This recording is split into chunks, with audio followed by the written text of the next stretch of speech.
So you're a man who wants to get into the best shape of his life, but you're confused with all the misinformation on social media. By the end of this video, you'll understand the 8 science-based fundamental principles on how to build muscle effectively. These are not just superficial tips like rotating your pinky out during a lateral raise or doing a specific bicep curl variation, which has been shown to have 2.541% more effectiveness. These are the absolute basics that should be used in every single workout for the rest of your life to maximize your muscle gain. Fundamental number 1, intensity. How hard should you train? If you were to compare one set of bicep curls to failure and one set of bicep curls stopping 1 or 2 reps short of failure, the failure set would lead to more gains. However, you never actually do just one set of an exercise and then go home. Typically, you have 3 to 6 days of training and 15 to 20 sets of exercises in each day. Dr. Mike Israetel mentions the following. You have to train hard enough to make gains, but not so hard that your next workout suffers and it becomes a situation where your next workout is unable to make you gains.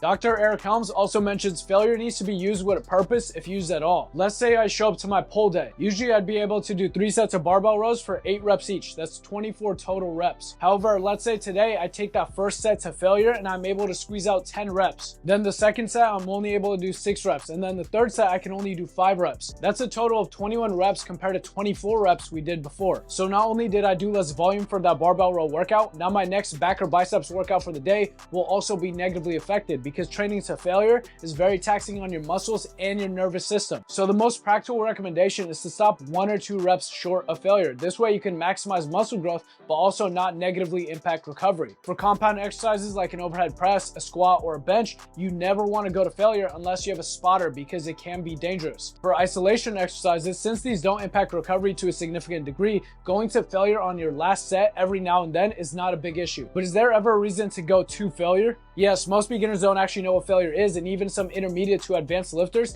can sometimes forget how far away from failure they are. You might think you're stopping 2 reps short of failure, but then you decide to keep pushing on the next set and realize you were actually able to squeeze out 5 more reps. For this reason, I think it is wise to take the last set of a given exercise to failure every now and then to see what failure actually feels like mentally and physically for that movement. As a beginner in your first 6 to 12 months of lifting, you're going to make great gains by just lifting weights. You're in the newbie gain period. Your body is being hit with a brand new stimulus.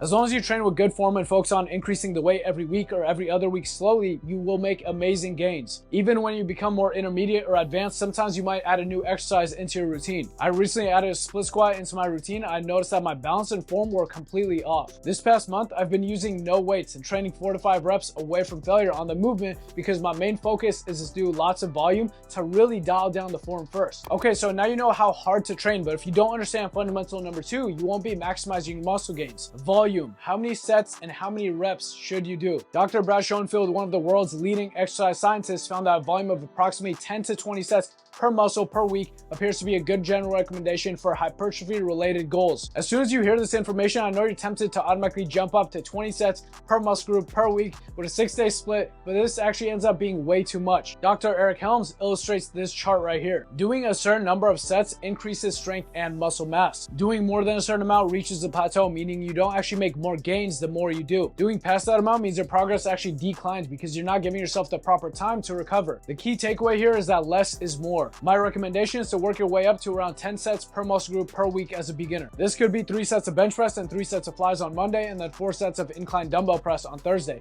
That would be 10 total weekly sets for your chest. Okay, but what about your biceps, triceps, and all 3 heads of your delts? They're already getting action with all the chest presses, shoulder presses, rows, pull-ups, and pull-downs. So you have to do 10 direct sets of these as well. For these muscle groups, stick to 6 direct sets per week. I know this doesn't sound like a lot, but if I could go back to the beginning of my fitness journey, this is one of the biggest points that I would stress right here. Decrease volume, dial down your form, and increase the intensity. For every exercise you're doing right now, take 1 to 2 months and watch a YouTube video on how to do that exercise with amazing form every time you show up to a gym. How many reps should you do per set? You've heard 10,000 different rep ranges. The 1 to 5 rep range, 6 to 12 reps, 8 to 15 reps, 5 to 30 reps. Why all these different numbers? Dr. Helms mentions it is often said that the 6 to 12 rep range is the ideal rep range for hypertrophy, but in fact, there's nothing magical about this range. It's just a convenient range to accumulate volume. The most important thing to remember is that anything in the 5 to 30 rep range is effective for building muscle as long as it's taken close to muscular failure. However, the issue with going above 15 reps for every single set is that it's causing a lot of fatigue, joint stress, and takes up a lot of time. For this reason, the 6 to 12 rep range is the most practical recommendation for most of your sets. Ideally, you're also including a few sets per week in the 1 to 6 rep range to increase increase strength, which can help your hypertrophy training. When it comes to specific exercises like a cable tricep extension,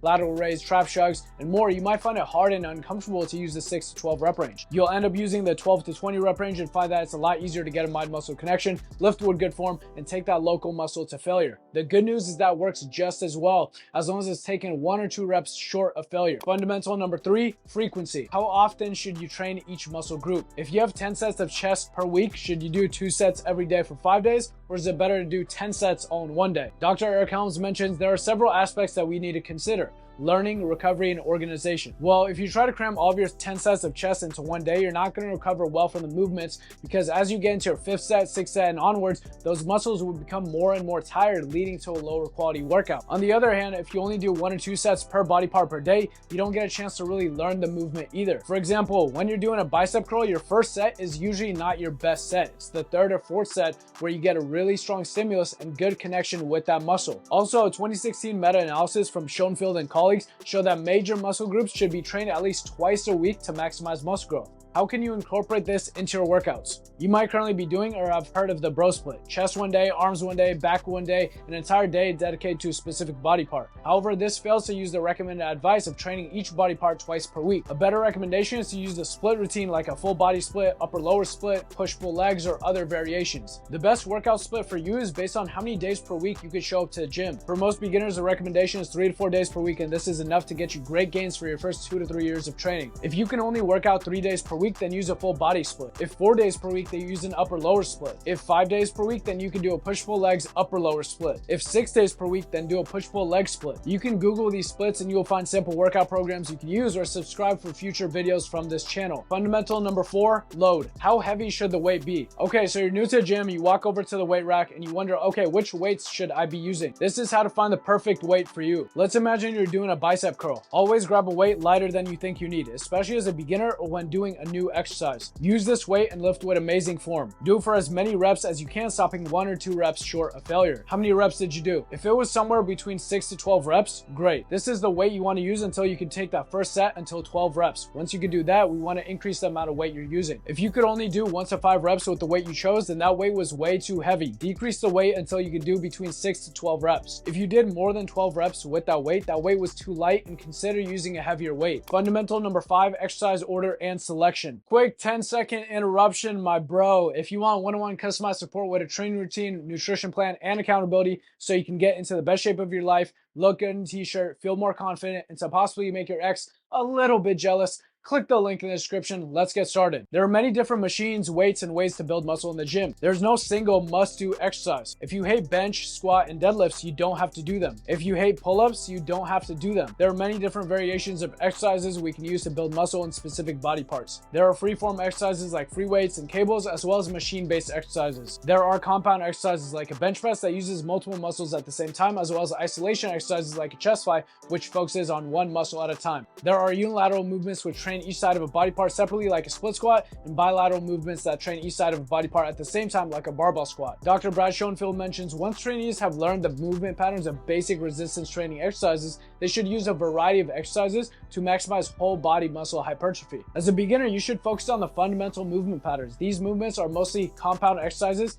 that, when included, will build muscle in all areas throughout your body, giving the best well-rounded physique. These include the following: a squatting movement like a barbell squat or a leg press, a hip hinge movement like a deadlift or a Romanian deadlift, a vertical pulling movement like a lat pull down or a pull up, a vertical pushing movement like a machine or dumbbell overhead press, a horizontal pulling movement like a barbell or dumbbell row, a horizontal pushing movement like a barbell or dumbbell bench press, a horizontal hip extension like a hip thrust or glute bridge. If you want to throw in a few isolation exercises like a tricep extension, bicep curls, leg extension, or leg curls, then feel free, but the majority of your work should be with these compound movements for the majority of your training career. Okay, so you've selected what exercise you want to do to hit all areas of your body, but when you show up to a gym, you look at your workout routine and you got the bench press, skull crusher, and lateral raises. What order should you do them in? The compound exercises like squats, deadlifts, bench, rows, pull-ups, lat pull downs, overhead presses have the ability to build the most amount of muscle, so you should do these first. If you perform a tricep extension and a chest fly, then your bench press, then you won't be able to lift as much weight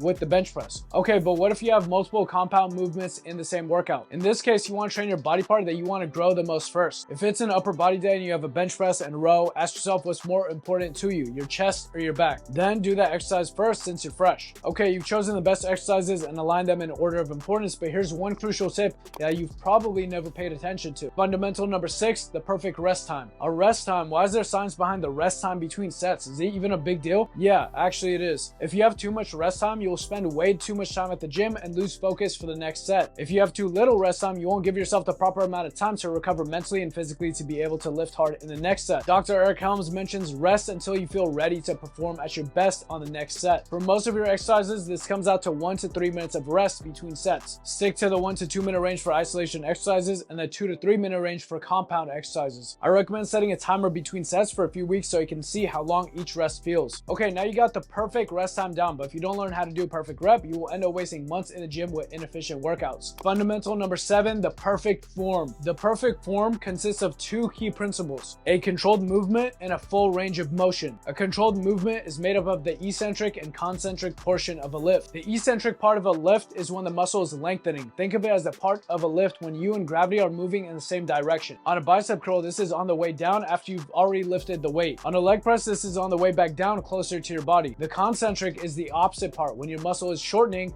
like flexing your elbow during a bicep curl or on the way up during a leg press. The only thing that you want to keep in mind here is that your eccentric should be controlled.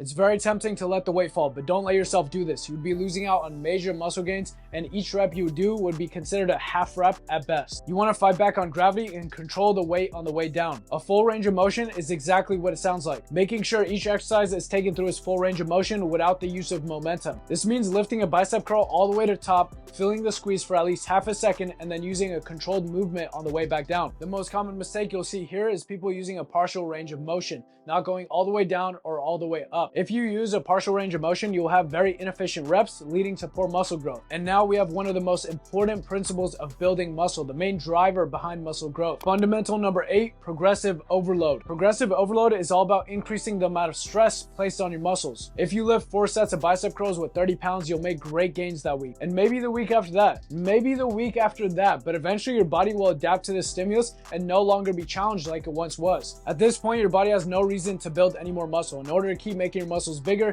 you need to keep challenging them by progressively overloading. How do you do this during your workouts? The most practical way is to lift the same weight for more reps or to lift a heavier weight. So say last week you showed up to the gym and did 3 sets of easy bar bicep curls and you're comfortable using the 6 to 12 rep range for this exercise. You were able to lift 55 pounds with 11 reps for the first set, 10 reps for the second set, and 9 reps for the third set. Your goal with most exercises should be to get that first set to the end of your rep range, which is 12 reps in this case. Once you can do that, then increase the amount of weight that you're using. For example, let's say this week when you do the same exercise, you were able to do 12 reps for the first set, 11 reps for the second set, and 10 reps for the third set. This means next week we're going to increase the weight a very small amount, maybe to a 60 or 65 pound easy bar. Once you're able to lift that weight for 12 reps on your first set, then increase the amount of weight again. This is the most practical and simplest way of progressively overloading. However, if you're stuck in a plateau or don't have heavier weights available, you can also lift the same weight for more reps, or increase the amount of sets you're doing, or increase the length of every rep, which increases the amount of time your muscles spend under tension. Those are the 8 fundamental principles of building muscle that you need to focus on for the rest of your training career. Forget about the 1% optimization hacks